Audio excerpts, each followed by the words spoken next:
So when you were out in California and you realized, oh man, this is what life should look like. And I mean, because going through your IMDb, I mean, the Elvis movie. Well, there's that. Maybe the most fun I ever had. That's what I want to talk about. Maybe the most fun I ever had. Where did you shoot this? Sister Barbara? Sister Barbara. Yes. Universal, on the Universal back lot. Did you get but that wasn't through the Universal thing. You booked that individually. That was later. This is now later. This is okay. now 1967, so it's like 3 years later, 4 years later, and I turned it down because there again, I was not an Elvis fan, and I never envisioned being in an Elvis movie, and and they made me an offer I couldn't refuse. They offered me a 4-movie deal. Wow. If I would do this movie, they would give me 3 other movies to do, which they never did, by the way, because they can promise you anything, as we all know, and then they don't have to live up to it. Just you do. You have to live up to it. They don't have to. Right. Amazing. So it's always to their benefit. Never. Right, of course. So Jane, but at that point, was Elvis doing a lot of movies? Was he cranking a lot out? This was his last movie. Okay. He had a contract to fulfill, and this was going to finish his obligation to, I think it must have been to Universal. It was going to finish his obligation. It was his last movie. He was never going to do another movie. He was going back to music. So it was. So he had done a lot of movies, though. He had. So was there the stigma like, oh, it's an Elvis movie because he's done so much, it's saturated. He's done 55,000 movies in 4 years.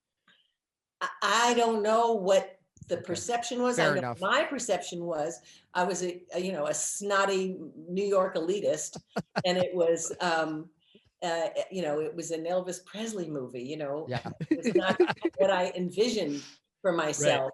Right. But may I say that it was one of the highlights of my career. And I'll tell you a story. When we started work, Mary Tyler Moore had a lower director's chair. I had a lower director's chair. Barbara McNair had a low director's chair, and Elvis had a high one. And I said to him, I'm so embarrassed telling you this story, but I said to him, aren't you embarrassed sitting up that high? To which he replied, I am. And he went and got a guest cast chair. He got off the high chair, put it aside, and went and got a low chair and put it with the rest of us. Wow. And he told me a story about, and a couple of years later, I asked him about how did he not slap me right across the mouth when I said that. And he said, because he learned a really difficult lesson very early on, that his celebrity can bring the worst out in people sometimes. And he said he remembered he was having a party at his house, and the doorbell rang, and he answered it, and there was somebody there, and he welcomed them in, and he said the guest wanted a tour of the house, and he said, oh, that's great, I'll find someone who can take you around the house. And this person went off on him for not taking him on the tour of his house while he's hosting a party. And Elvis realized that that people responded negatively to they expected the worst from him. Sure. And I was in that group. I was going to knock him down a peg or whatever. Yeah, I was going to make myself feel comfortable by making him feel uncomfortable.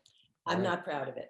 But he forgave me, so I better forgive myself. Yeah, I mean, we go to Graceland with GH a lot now, and the stories that we hear are very similar to the story you told of, like, he would have people hanging out at his front gate, and he literally would walk down there and talk to people for 6 or 7 hours. Yeah. Like, it was, he just seems like a great guy. I don't know, but I love Elvis. So, I'm so excited. He was a great guy. He was really a great guy. He was one of a kind. Please subscribe to our YouTube channel.